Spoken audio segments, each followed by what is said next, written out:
document that we're still trying to sort the whole thing out because there could be a lot of historical significance to this. It is a post-Civil War ex-slave reparation document. That's what we think it is right now. And George, tell us again where you found this. In the trash. You found it in the trash? I sure did. Did you know when you found it what it might be? No, for a few weeks I had to let it dry out because it was wet. Oh, it was? Very wet. I see. Yes. All right. Well, this was something that John Bruno appraised to the best of his ability on Friday's show, and we all determined that a lot more research was needed in something that could potentially be this important, John, as you mentioned on Friday.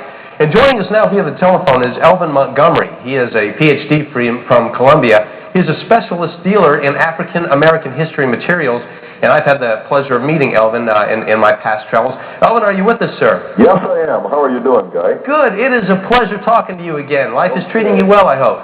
I'm fine. Good. Now, I know you've received a faxed copy.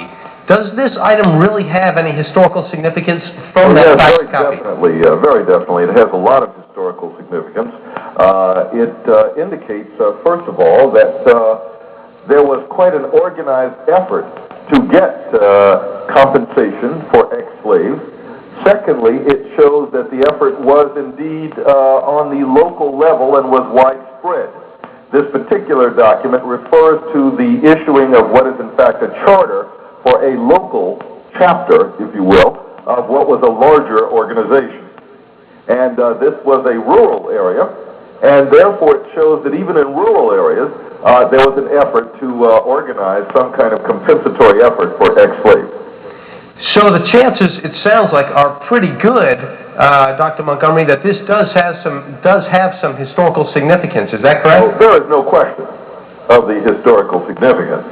Okay. Really, the issue becomes a larger context, and can we find the larger information on the larger organization to find out what happened to the other chapters? But this is in itself quite historic.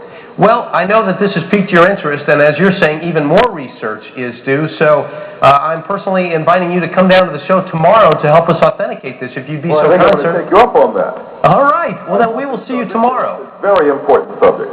Thank you, Dr. Montgomery. It's very important, and that's why you're going to come and help us out with it. Thank you very much. I'll be there, and I'll be talking to you. Okay, appreciate that. Sure. John Bruno, any final thoughts or any current thoughts now on this?